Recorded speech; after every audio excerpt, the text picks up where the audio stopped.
হযরত খুবাইব বিন আদি রাদিয়াল্লাহু আনহু বদরের যুদ্ধে গুরুত্বপূর্ণ ভূমিকা পালন করার কারণে এরকম ভাবে বেদিন কাফের মুশরিকের চক্ষু সরাতে হয়েছিলেন।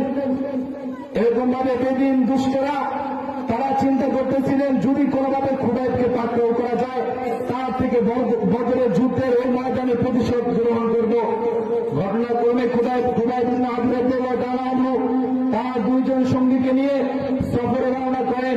সফরকালীন সময় এরকম ভাবে মক্কার দুরাচাররা তাদেরকে পাকড়াও করে নিয়ে মক্কার দুরাচারদের কাছে কাফেরদের কাছে বিক্রি করে দেয়। কাফেররা যখন তাদেরকে ক্রয় করে নিয়ে খুবাইব বিন আদি রাদিয়াল্লাহু আনহুকে শুনেতে চড়ালেন, একের পর এক নির্যাতন করতেছিলেন।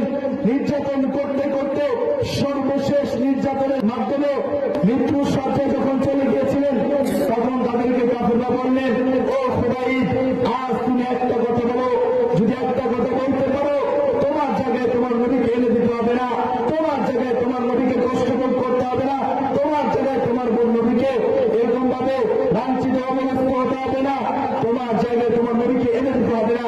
তুমি শুধু এতটুকু কথা স্বীকার করো, তোমার জায়গায় যদি আজ তোমার নবী থাকতো, তোমার জায়গায় যদি তোমার নবী নির্যাতনের শিকার হতো আর এর বিনিময়ে যদি তোমার জীবন পরিত্রাণ হয়ে যেত, তোমার জীবন নিরাপদ হয়ে যেত, এই বিষয়ে তুমি সন্তুষ্ট থাকতে।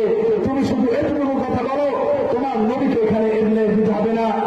মুহতারাম হাজিরিন, কেমন উত্তর দিলেন খুবাইব রাদিয়াল্লাহু তাআলা আনহু বলেন, ও মক্কার কাফেররা শুনে রাখো, আরে আমি তো বলি আমার জায়গায় আমার নবীর জীবন অকাতরে বিলিয়ে দিবে, আমার নবী নির্যাতনের শিকার হবে, আমার নবী তোমাদের হাতে ঢুকে ঢুকে মারবে,